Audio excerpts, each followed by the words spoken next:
اور وہاں بیٹھا کبھی گیت گاتا تو کبھی چولہا پھونکتا۔ کھوتن دیدی چاہتی تھی کہ میاں کو خبر ہوئے بغیر وہ وہاں بیٹھ جائے، لیکن اس کا پیر چٹائی کے دھاگے میں الجھ گیا اور دھم سے وہ نیچے گر گئی۔ نبیر شالہ گھبرا کے چلایا۔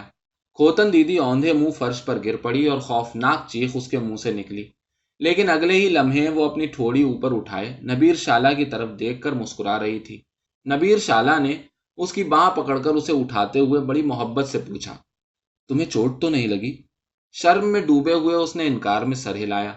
نبیر شالہ نے ایک بار پھر اسے رضامند کرتے ہوئے اٹھ کھڑے ہونے کو کہا، اور جواب میں پھر سے کھوتن دیدی نے انکار میں سر ہلا دیا۔ وہ بضد تھا کہ کھوتن دیدی شلوار پہنے ہوئے اس کے سامنے کھڑی ہو جائے۔ کھوتن دیدی نے بہت روکنے کی کوشش کی، مگر وہ اپنی ضد پر اڑا ہوا تھا۔ اس نے کھوتن دیدی کو اپنی گرفت میں لے کر دیوانہ وار اوپر کی طرف کھینچا اور نئے نویلے دولہا کی طرح چھیڑ چھاڑ کرنے لگا۔ کھوتن دیدی بھول گئی کہ وہ بڑھاپے میں قدم رکھ چکی ہے اور نواسی نواسوں والی ہے۔ نبیر شالہ کو بھی اس لمحے یاد نہ رہا کہ اس کے سارے دانت جھڑ چکے ہیں اور خود ان کا داماد بھی سن رسیدہ شخص ہے۔ کیسا عجیب نظارہ تھا کہ کھوتن دیدی زمین سے چپکی ہوئی تھی اور نبیر شالہ اس کی آستین کندھے پر اور جہاں کہیں اس کا ہاتھ پڑتا اپنی طرف کھینچ رہا تھا۔ اچانک دروازے پر دستک ہوئی۔ کوئی کھانس رہا تھا۔ نبیر شالہ اپنی جگہ پر واپس جا کر بیٹھ گیا، گویا کہ کچھ ہوا ہی نہ تھا۔ کھوتن دیدی جیسے پسینے میں نہا گئی۔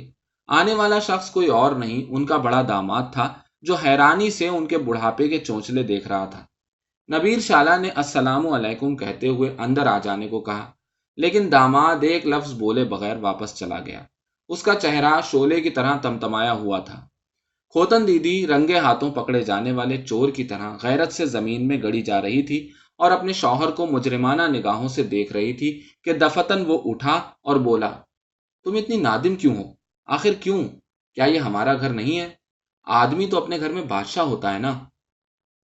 ترجمہ ڈاکٹر سہیل احمد فاروقی۔